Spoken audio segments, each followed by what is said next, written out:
ఇక హనుమాన్ జయంతి సందర్భంగా రంగారెడ్డి జిల్లాలోని ప్రసిద్ధ కర్మన్ ఘాట్ హనుమాన్ ఆలయం, సికింద్రాబాద్ తాడ్బంద్ వీరాంజనేయ స్వామి దేవాలయం భక్తులతో పోటెత్తింది. కర్మన్ ఘాట్లో స్వామివారికి క్షీరాభిషేకం, సింధూరాభిషేకం, విశేష అలంకరణలు వైభవంగా నిర్వహించగా భక్తులు భారీ సంఖ్యలో తరలివచ్చి మొక్కులు చెల్లించుకున్నారు. తాడ్బంద్లో కూడా ఉదయం నుంచే భక్తులు బారులు తీరి ప్రత్యేక పూజల్లో పాల్గొన్నారు.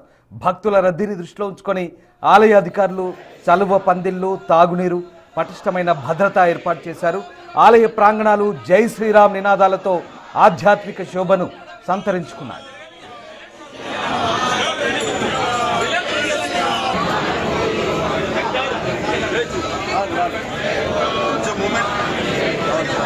చాలా మంది ఉన్నారండి.